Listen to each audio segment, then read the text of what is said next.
नमोस्तु आचार्य। देवांश जैन छतरपुर आपसे शंका कर रहे हैं। आचार्य, हम सभी लोग आरती करते हैं और आरती करने के बाद आसिका ग्रहण करते हैं। तो आचार्य, हम लोग सभी लोग आसिका ग्रहण क्यों करते हैं और आसिका ग्रहण करने से हमें क्या फल मिलता है? आचार्य, कृपया हमारी शंका का समाधान करें। नमोस्तु।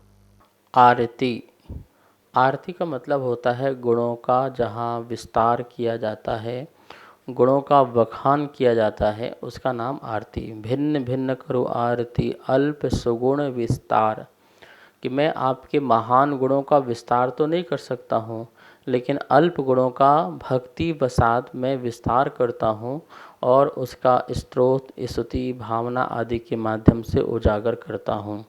भिन्न भिन्न करूँ आरती, देव शास्त्र गुरु आदि ये तीनों की मैं भिन्न भिन्न रूप से जो है आरती करता हूँ।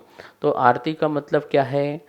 उनके जो गुण हैं उन गुणों का स्तवन करना, उन गुणों की महिमा गाना, उन गुणों के प्रति बहुमान हमारे अंदर पैदा होना, परमात्मा के प्रति सम्मान और गुणों के प्रति बहुमान जो प्रकट होता है उसका नाम जो है आरती कहलाता है।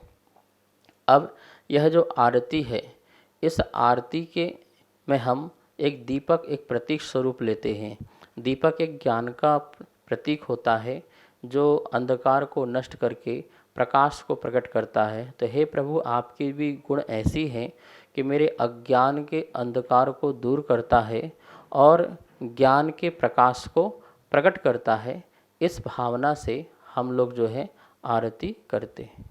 अब आरती हो जाने के बाद हम लोग क्या लेते हैं? आशिका लेते हैं। जैसे अग्नि के ऊपर हाथ ऐसे करते हैं और आशिका लेते हैं। देखिए, कुछ चीज़ों का प्रतीक होता है। यह प्रकाश जो है वो ज्ञान का प्रतीक है और हमने परमात्मा के गुणों की आराधना की है। तो हम क्या करते हैं कि हे परमात्मा, आपके जो गुण हैं वो हमारे में प्रकट हों, ऐसा हम आशिका आपका आशीर्वाद चाहते हैं।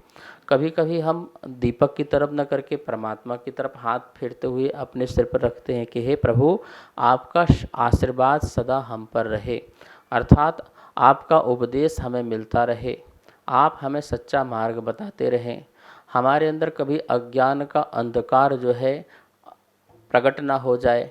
ऐसी भावना को लेते हुए हम ज्ञान का ही जो प्रकाश है उसकी आशिका अपने अंदर लेते हैं। मेरे अंदर भी बोधि की प्राप्ति हो, संबोधि की प्राप्ति हो, केवल ज्ञान की प्राप्ति हो, सम्यक ज्ञान सत्य ज्ञान की प्राप्ति हो। इस उद्देश्य से जो जो हमने आपके गुणों का स्तमन किया है, आशिका स्वरूप हम अपने हृदय में अपने आत्मा में उसको उतारें। ऐसी मंगल भावना से हम आशिका लेते हैं।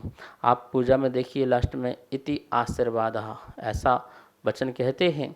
तो वह वचन क्या है कि हे प्रभु, इस प्रकार से आपका जो आशीर्वाद जो है हम पर सदा बना रहे, आपका जो दिशा निर्देशन है हमारे जीवन के लिए वो हमें मिलता रहे। ऐसी भावना से हम आशिका को ग्रहण करते हैं। कोई अग्नि की पूजा करने के लिए हम हाथ नहीं फेरते हैं कि उसकी लौ जल रही हो, वो लो हमारे अंदर आ जाए, ऐसा हमारा भाव नहीं है। हम एक एक द्रव्य चढ़ाते हैं तो उसमें कुछ न कुछ प्रतीक है, ठीक है, उसमें कुछ न कुछ बातें हैं, कुछ रहस्य है। तो यहाँ भी आशिका का रहस्य यही है कि वह ज्ञान का प्रकाश सदा मेरे को मोक्ष मार्ग में कारण बने। ऐसी भावना से हम वो आशिका को ग्रहण करते हैं। नमोस्तु आचार्य। माया जैन महाराष्ट्र आपसे शंका कर रही हैं। आचार्य, वज्र विषम नारा सहनन कैसे मिलता है? क्या उसको प्राप्त करने के लिए हमें कोई विशेष पुरुषार्थ करना होता है अथवा नहीं? कृपया मेरी शंका का समाधान करें। नमोस्तु आचार्य।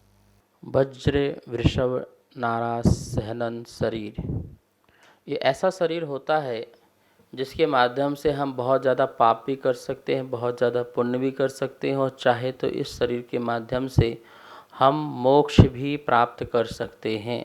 अर्थात अपनी आत्मा को सदा सदा के लिए इस शरीर की जेल से विदा कर सकते हैं, अर्थात रिहा कर सकते हैं। ऐसा यह शरीर होता है।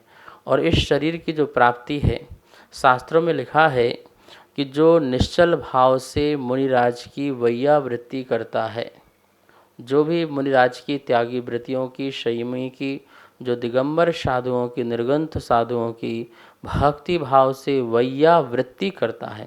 उस वैयावृत्ति में किसी प्रकार का स्वार्थ नहीं होता है, बस इतनी ही भावना होती है कि जो यह आत्मा है, इन्होंने रत्नत्रय को धारण किया है, इनका रत्नत्रय सदा बना रहे। ये जो धर्म मार्ग में चल रहे हैं, कभी भी इस मार्ग से च्युत ना हों और बढ़ते ही जाएं और अपनी आत्मा को परमात्मा बनाएं।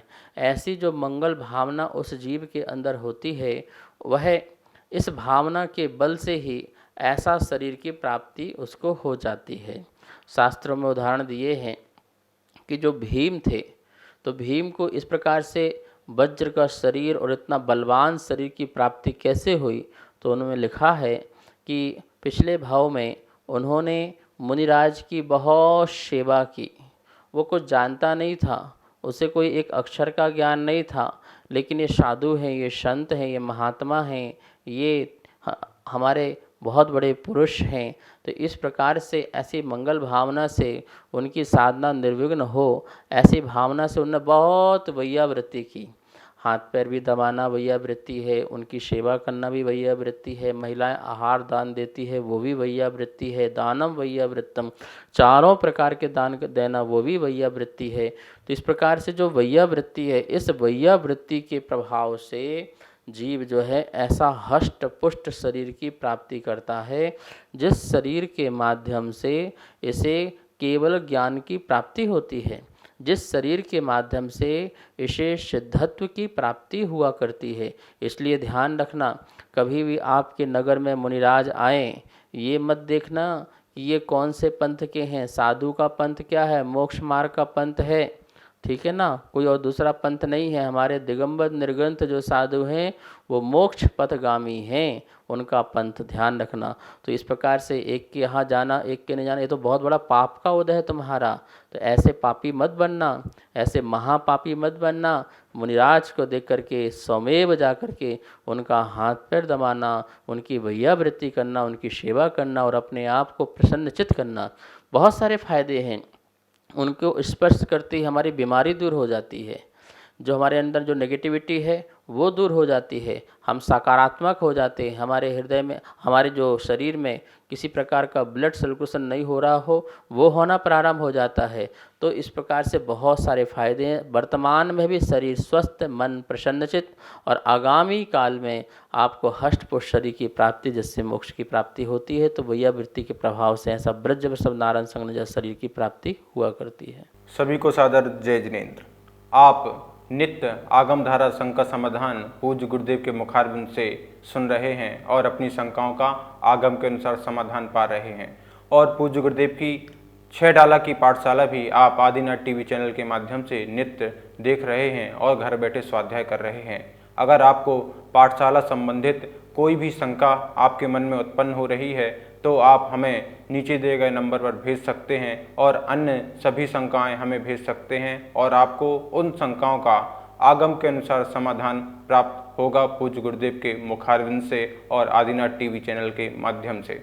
आप इस कार्यक्रम के पुण्यार्जक भी बन सकते हैं और पूरे देश में अपना नाम प्रसारित करा सकते हैं। अगर आप इस कार्यक्रम के पुण्यार्जक बनना चाहते हैं तो हमें नीचे दिए गए नंबर पर संपर्क करें। 1 महीने के लिए 11,000 रुपये की राशि के माध्यम से आप पुण्यार्जक बन सकते हैं और अपना नाम आदिनाथ टीवी चैनल के माध्यम से पूरे विश्व में प्रसारित कर सकते हैं। जय जिनेंद्र। इस कार्यक्रम के पुण्यार्जक थे